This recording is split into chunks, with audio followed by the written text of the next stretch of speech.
안녕하세요. 반갑습니다. 오늘은 2022년 10월 9일 우리 강서 주일 예배 또 제주 가정교와 함께하는 예배 오신 여러분을 다시 한번 진심으로 환영합니다. 환영합니다. 네, 비가 오네요. 야외 예배로 예정되어 있었는데 실내 예배로 바뀐 걸 하나님께 너무 감사하고 싶고요. 또 함께 예배 드리는 분들이 계셔서 너무 감사합니다. 특히 우리 바다 건너 제주도에 계신 우리 제자들 너무 환영의 인사를 드리고 싶습니다. 모두 건강하시기를, 영실님 핸드폰 찾기를 간절히 바랍니다. 챙기면 찾아달라고 막 기도하기를. 그다음에 여기 또 안에 환영하실 분이 특별히 있는데요. 저는 너무 특별한 것 같아요. 우리 은주 자매 조카 지훈이가 함께 예배드리는데, 지훈이가 이제 대학 신병 준비를 한다고 합니다. 내년에 대학 꼭 들어가서 캠퍼스로 우리가 만날 수 있기를 기도해주면 참 좋겠네요. 네, 지훈이가 우리 좀 관계가 좀 있거든요. 우리 코로나 때문에 친해진 관계라서 특별한 관계입니다. 네, 그다음 연희 자매도 제주도에서 와서 이렇게 싱글과 교제할 수 있는 거 너무 감사하고요. 그다음 이제 우리 임규란 자매가 토론토에 왔다가 이제 오늘 예배 마지막으로 드리고 아마 내일 정도, 다음 주 정도는 토론토에 가서 토미를 만날 예정입니다. 네, 그래서 너무 우리랑 함께 몇 주 동안이지만 같이 이렇게 예배도 드리고 모든 것을 함께해서 너무 감사합니다. 지난 주일은 우리 마빈 루카스 목사님, 마빈 세리스 목사님 부부를 우리가 초대한 거 아니고 그들이 오신 거죠.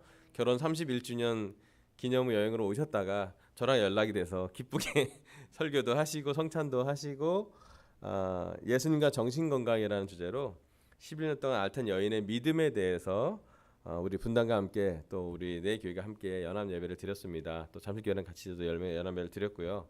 여러분 어떠셨어요, 여러분? 그때 예수님과 정신건강 마빈 루카스 무슨 함께 예배드린 게 좋지 않아요? 저는 근데 오랜만에 분당 가서 사양도 드리고 그 마빈하고 그 세리스 그 부부가 너무 한국을 좋아하게 됐대요. 한국 제자들과 뭐 다른 것도 좋지만 특별히 한국에 있는 제자들과 교제하면서 다들 예수님을 많이 느낀 것 같아요. 또 특별히 그 세리스 자매가 성찬을 나눌 때 반전 있지 않았습니까? 저는 막 예배 중간에 어떻게 저걸 끝내실 건지 막 그랬는데 너무 감사하게도 하나님 역사하신 것을 자기 남편이라 그러면서 끝내서 너무 하나님을 찬양하게 되었습니다. 네, 우리가 하지만 또 그렇게 하면서 계속 예배가 일정치 않잖아요. 주중에 주일에 11시에 여기 딱 예배 드리면 좋죠. 어떨 땐 연합 예배를 드리기도 하고 또 우천 야외 예배 때 취소되고 약간의 이렇게 과정적으로 소통을 계속 해야 되고 좀 이렇게 바뀌는 것이 좀 불편하신 분도 계실 거예요. 함께 항상 일정하게 예배드리는 게 좋을 수도 있는데 이번 10월은 좀 그렇게 서로께 도와서 예배도 함께 드릴 때는 함께 드리고 또 이렇게 또 예배 준비하시는 분들이 어떤 분들은 시스템이 또 안 계실 수도 있고 또 이렇게 근무하시기 때문에 우리가 예배를 자꾸 이렇게 융통성 있게 좀 변화시키는데 여러분 잘 쫓아와주면 너무 좋겠습니다. 네, 지난번에 주중 예배 때는 예배소 강의 15번째로 어린아이처럼 교훈에 흔들리지 마시다라는 주제로 설교를 했는데 여러분 기억하시면 좋겠고요. 오늘은 에베소 강의 16번째 강의를 드리겠습니다. 사랑으로 진리를 말합시다라는 주제로 말씀을 전할게요. 다음 슬라이드 넘겨주세요. 예, 우리가 지금 하고 있는 게 우리가 서로 다른데 어떻게 하나됨을 지키는가 이런 주제로 계속 다르지만 어떻게 하나님 말씀으로 특별히 에베소 4장에 나온 말씀으로 7절부터 16절 안에 있는 말씀으로 다양하지만 어떻게 하나됨을 가져갈 수 있을까라는 주제로 말씀을 전하겠습니다. 에베소서 4장 14절 15절 제가 한번 읽어볼게요. 에베소 4장 14절 15절 우리는 이 이상 어린아이로 있어서는 안 됩니다. 우리는 인간의 속임수나 간교한 술수에 빠져서 온갖 교훈의 풍조에 흔들리거나 이리저리 밀려다니지 말아야 합니다. 15절 우리는 사랑으로 진리를 말하고 살면서 모든 면에서 자라나서 머리가 되시는 그리스도에게까지 다다라야 합니다. 아멘. 우리가 2주 전에는 어린아이처럼 흔들리지 말라는 말씀을 전했는데요. 그리고 또 장성한 어른이 되라고 말씀을 전했습니다. 하지만 오늘은 15절 우리는 사랑으로 진리를 말하고 살라라고 사도 바울은 말씀하고 있습니다. 사랑으로 진리를 말하라. 많이 들었던 말씀일 거예요. 아마 이 말씀은 오래된 제자들은 한두 번 이상 수없이 많이 들었던 말씀인데 사랑으로 진리를 말하는 게 어떤 것일지 저는 좀 많이 묵상을 해보게 됐어요. 이것이 우리 삶에 또 우리 제주 가정교회, 강소교회 어떻게 적용하면 좋을지 고민 중에 말씀을 좀 찾아봤습니다. 일단 원뜻을 좀 보려고 했더니 주석을 좀 볼게요. 넘겨보세요. 여기 이제 세 번역으로 보면 이제 우리는 사랑으로 질리고 말하고 살라고 써 있고요. 이제 개역 개정의 표현을 보면 좀 오래된 버전이죠. 오직 사랑 안에서 참된 것을 하여라는 주제로 그 말씀이 기록되어 있습니다. 본절은 교회 성당의 수단을 나타내는데 참된 것을 하여라는 헬라어 알레디온테스라는 뜻은 문자적으로 얘기하면 진리를 말하여라는 뜻을 의미하는데 이것은 교회가 구원의 복음을 선포하는 것을 시사한다고 합니다. 교회의 복음 선포는 사랑 안에서 이루어져야 하고 사랑은 진리에 대해 충성할 수 있게 하는 원동력이기 때문이라고 성경에 써 있는데요. 핵심이 뭐냐면 교회가 구원을 복음을 선포하는 것이 사랑 안에서 진리를 말하는 것이에요. 근데 조금 우리랑 좀 와닿지 않아서 그럼 사랑 안에서 진리를 말하는 게 어떤 것일지 고민해보고 말씀을 찾아봤습니다. 그래서 오늘 설교 첫 번째 포인트는요. 넘겨주세요. 사랑, 은혜와 진리가 충만하신 분을 닮으십시오. 요한복음 1장 13절부터 14절입니다. 이것을 한번 같이 한번 읽어보면 좋겠습니다. 요한복음 13장 13절부터 14절. 이들은 시작. 이들은 혈통에서나 육정에서나 사람의 뜻에서 나지 아니하고 하나님에게서 났다. 그 말씀은 육신이 되어 우리 가운데 사셨다. 우리는 그의 영광을 보았다.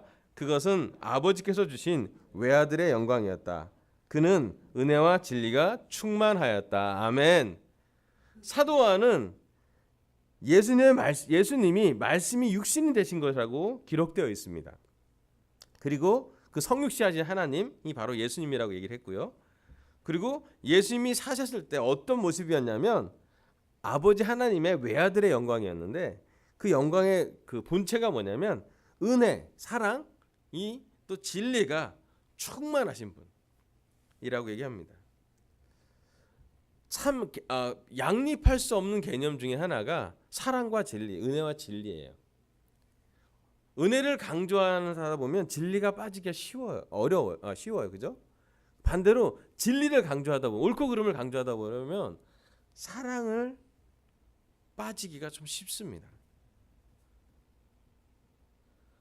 우리가 한번 잘 봐야 될 게 사랑으로 진리를 말하는 말에 그 말씀에 가장 가까운 본체는 가까운 분은 예수님이세요. 근데 사랑으로 진리를 말하는 것을 우리한테 적용해 보면요. 우리는 쉽지가 않습니다.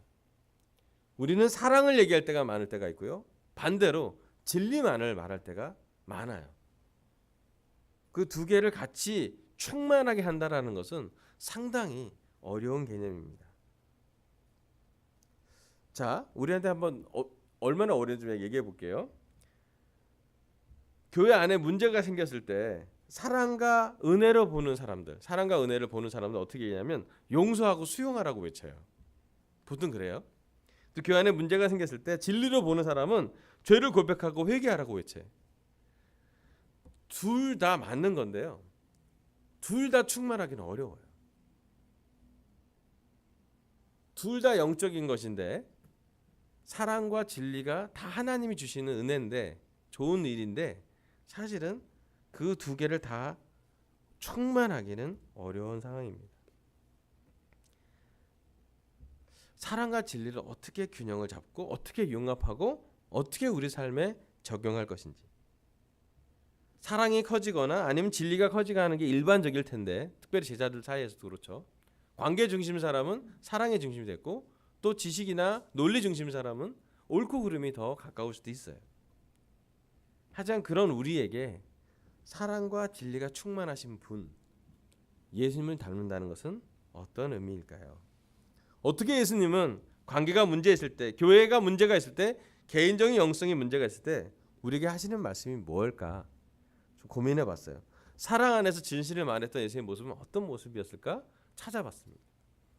다음 슬라이드 넘겨주세요. 요한복음 8장 10절부터 11절을 읽어보겠습니다. 요한복음 8장 10절입니다. 예수께서 몸을 일으키시고 여자에게 말씀하셨다. 여자여, 사람들은 어디에 있느냐? 너를 정죄한 사람이 한 사람도 없느냐? 여자가 대답하였다. 주님, 한 사람도 없습니다.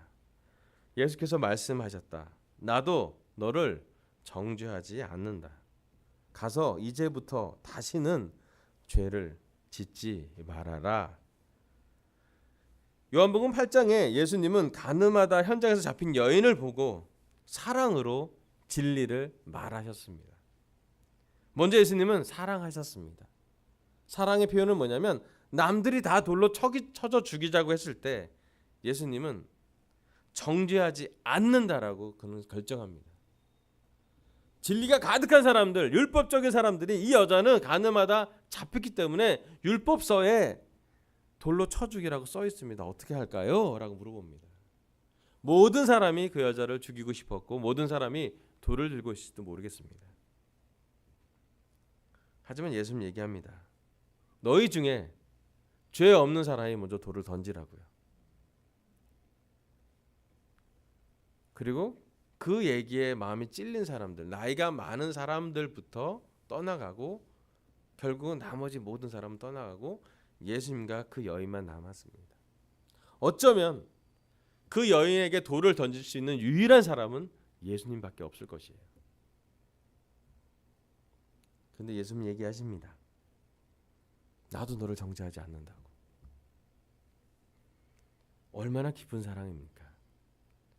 오늘 오재욱 형제가 십자가를 증거하는 성찬을 나눴을 때 요한복음에서 나타나는 요한이 봤던 예수님, 채찍 맞고 침뱉음 당하고 뺨을 맞고 구타를 당해도 진리를 말하면서도 사랑을 놓치지 않는,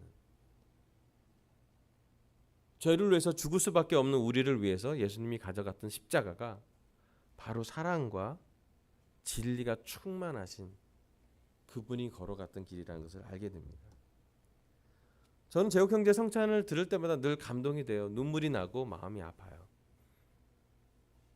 우리 삶에서, 우리 주위에서 가장 중요한 게 무엇일까?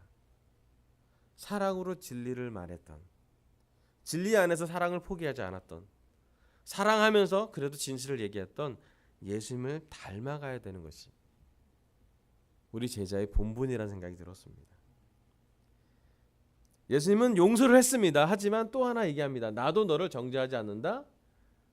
그 다음에 또 얘기를 하세요. 가서 이제부터 다시는 죄를 짓지 말라고도 합니다. 예수님은 진리도 얘기하십니다.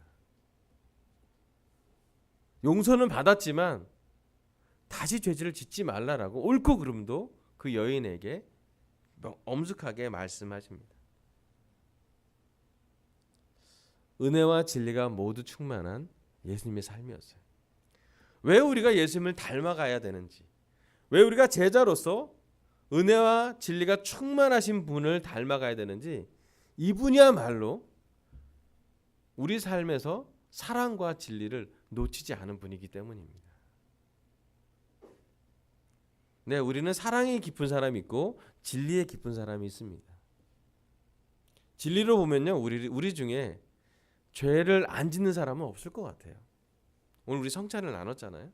지난주에 우리가 무슨 죄를 졌을 거예요. 하지만 하나님은 그 죄를 용서하시면서 우리에게 십자가에 참여하라고 성찬을 남겨주십니다. 그래서 예수님이 하나님의 모습을 가장 잘 보여주는 사람이셨어요. 하나님이셨지만 사람의 몸으로 오셨고, 사람의 몸이었지만 하나님의 말씀을, 하나님의 행동을, 하나님의 마음을, 하나님의 관계를 그는 표현해 주셨습니다. 예수님은 우리에게 오셔서 예수님을 닮으라고 명하십니다. 왜냐하면 예수님처럼 될 때 우리는 사랑과 진리가 모두 충만한 삶을 살고 있기 때문입니다. 특히 여기 이 자리에 있는 오래된 제자들에게 말씀을 드립니다. 여러분, 우리가 사랑과 진리가 둘 다 충만한지 한번 묵상해 보십시오. 제가 솔직히 고백하면요, 우리가 오래되면 오래될수록 율법이 더 강해질 때가 많아요. 반대로 오래되면 오래될수록 다 사랑만 하자고 할 때도 많아요. 자, 우리 관계는, 우리 교회의 문제는 사랑과 진리가 충만할 때 해결이 됩니다. 사랑과 진리가 충만한 예수님을 보면서 우리가 어떻게 그를 닮아가야 될지, 예수님이 했던 말과 행동, 그 밑에 있는 마음을 보면서 우리도 능력은 닮아갈 수 없겠지만, 능력이 있지는 않지만 적어도 우리의 마음만큼은 그리스도를 닮은 마음, 또 우리의 행동과 말만큼은 그리스도와 가깝게 사랑과 진리가 담겨 있도록 묵상해보고 찾아보고 소화해보고 실천해보기를 간절히 바랍니다. 아멘. 네, 다음 말씀이에요. 4장 15절 말씀입니다.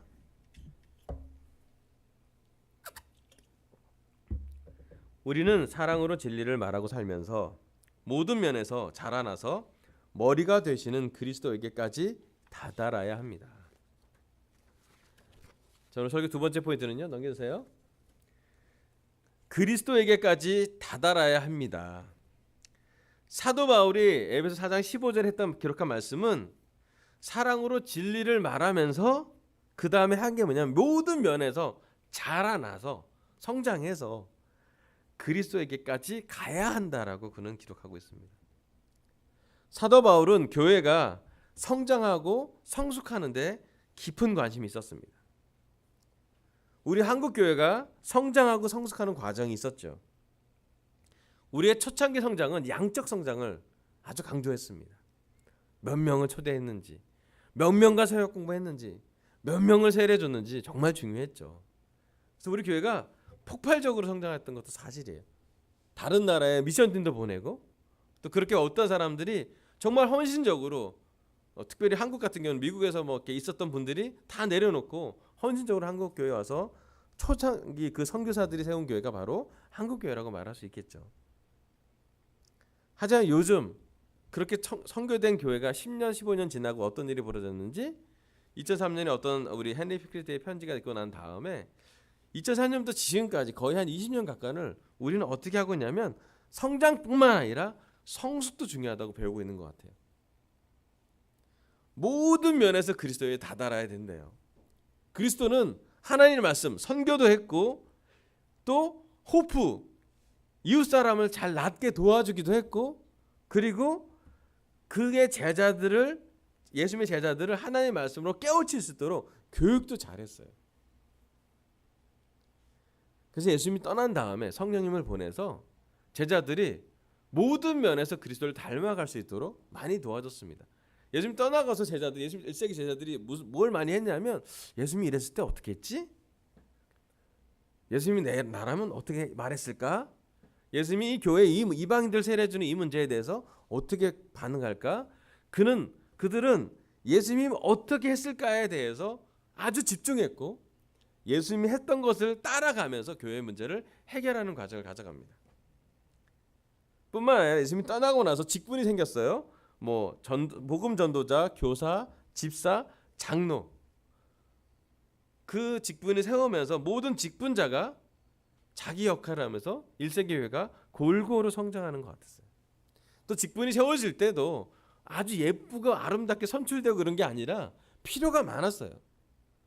교회 안에 그리스 말을 하는 과부들이 잘 배분이 안 돼서 문제가 생겼을 때 나왔던 직분이 7명의 집사였어요.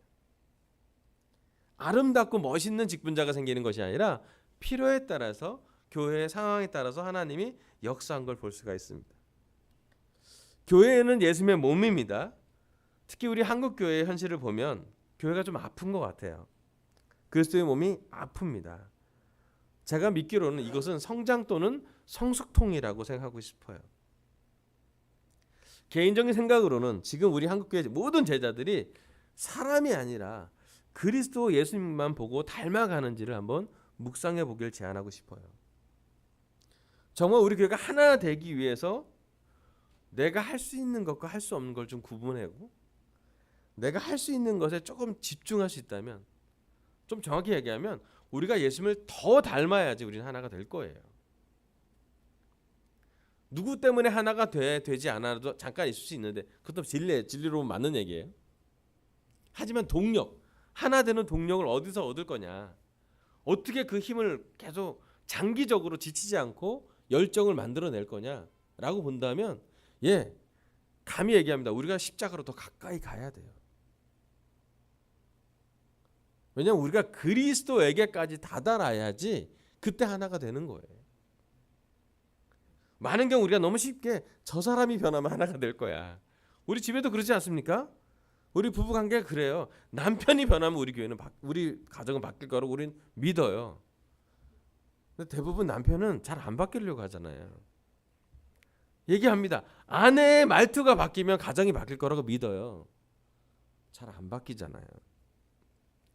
근데 우리가 바뀔 수 있는 건 뭐냐면 우리 자신이 그리스도에게까지 다다를 정도로 십자가에 가까이 가면 점점점 우리 모두가, 우리 가정이, 우리 싱글이, 우리 교회 모두가 점점점 그리스도에게 가까워졌기 때문에 우리는 하나가 되는 것을 경험할 거라는 생각이 들었습니다. 어느 시점이 지나면서 우리 교회는 사람이 되게 중요하고 사람이 좀 커진 것 같아요. 인도자가 커지고요, 형제 자매 관계가 커지고 심지어 우리 자신의 생각이 커질 때가 되게 많아졌습니다.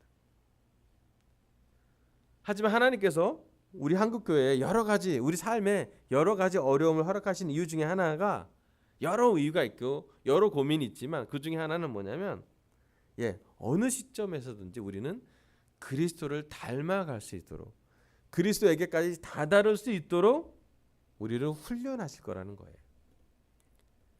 하나님은 그를 사랑하는 사람들, 또 그가 사랑하는 사람들에게 징계와 훈련을 준다고 성경은 기록하고 있습니다. 그리스도에게까지 다다를 때까지 우리는 우리 자신을 훈련해야 될 것 같아요. 바라기는 정말 우리가 그런 훈련이 잘 돼서 우리 한국교회에도 많은 직분자도 생기길 바라요.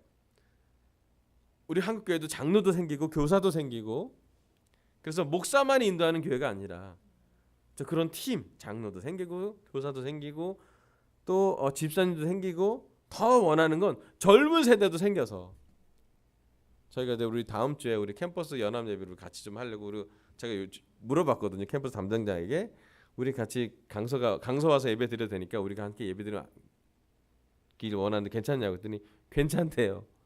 설교도 제옥 형제가 하기 때문에 어떻게 노라고 하겠습니까? 하지만 그렇게 해서 교회가 젊은 사람도 있고 장년부도 있고 나이 많은 사람, 나이 적은 사람, 성격이 외향적인 사람, 내향적인 사람, 여러 사람들이 함께해서 교회 안에 여러 모습이 있으면 좋겠어요. 오늘 우리 강서교회 또 제주 가정교회 제자들에게 사도 바울이 전하는 메시지는 이것입니다. 우리가 어느 상태에 있든지, 어느 가정에 있든지, 어느 시점에 있든지 그리스도에게까지 다다라야 합니다. 그리스도에게까지 다다를 때 많은 좋은 선물들이 생길 거예요. 좋은 열매들이 맺힐 거예요. 우리가 각 개인이, 또 우리 교회가, 강서교회가, 제주 가정교회가, 각 가정이 그리스도에게까지 다다르려고 노력할 때 우리는 아름다움이 생길 겁니다. 교회는 성장할 거고요, 성숙할 거라고 생각합니다. 직분자들이 생길 거고요, 다음 세대도 생길 거예요. 궁극적으로 하나의 비전을 공유하게 될 것 같습니다. 다음 슬라이드 하나 보세요. 그 위기의 10대, 기회의 10대 저자를 글을 썼던 폴트비라는 사람이 이 말씀 보고, 사랑으로 진실을 말하는 말씀 보고 이런 묵상을 남겨놨대요. 노트 이렇게 적었대요. 뭐라고 하냐면, 진리는 우리에게 사랑하라고 말하고 사랑은 우리에게 진실하라고 말한다고. 두 개가 다르지만 같은 거라고요. 진리는 영원할 거라고 얘기합니다. 예수님을 아는 사람, 예수님처럼 사는 사람은 진리와 함께 살 거예요.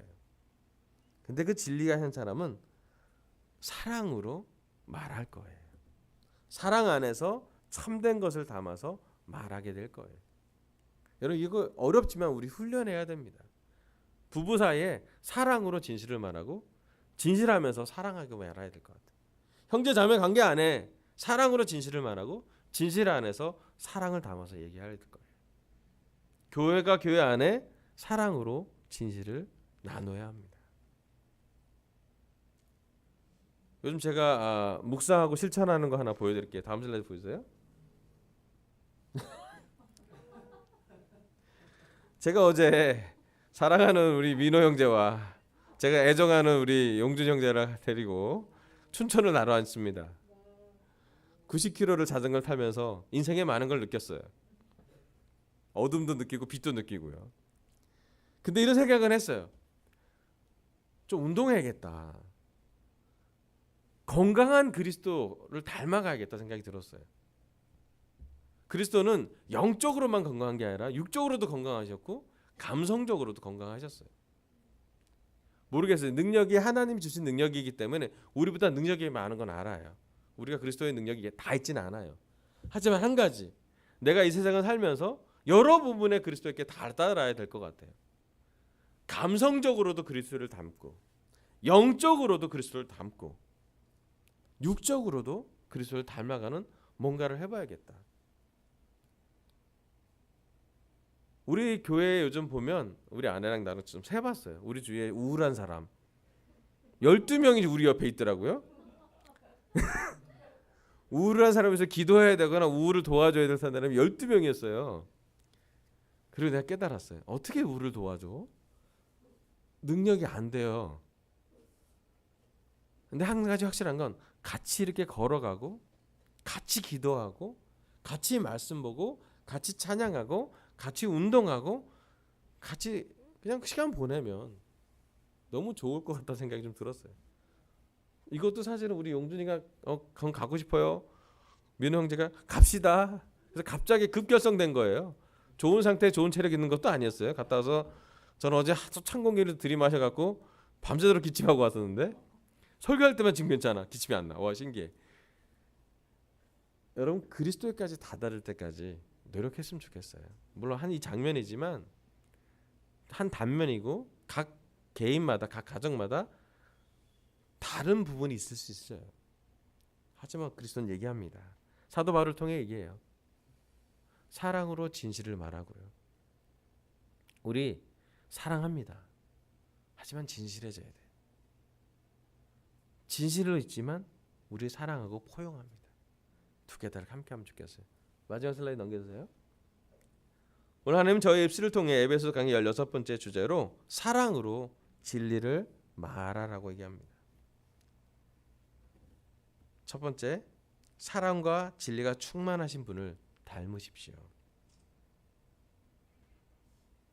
여러분 사랑, 은혜, 진리가 충만한 예수님을 보며 우리가 어떤 걸 닮아가야 될지를 생각하고 기도하면 좋겠어요. 그리고 가능하면 우리가 스스로 그것을 닮아가도록 노력했으면 좋겠습니다. 두 번째, 그리스도에게까지 다다라야 합니다. 내가 개인적으로 그리스도에게 다다를 게 무엇인지, 영적으로, 육적으로, 감정적으로 그리스도를 닮아가신 것이 무엇일지 있다면 여러분 이 오늘 설교 중에 결정하시고, 영적인 거라면 하나님과 보내는 시간을, 감성적이라면 그리스도가 가졌던 감정적인 시간을, 또 육적인 거라면 그리스도가 자신을 훈련했던 육적인 것을 깊게 묵상해보고 그 부분을 함께 결정하면 좋겠습니다. 설교 마치겠습니다. 감사합니다.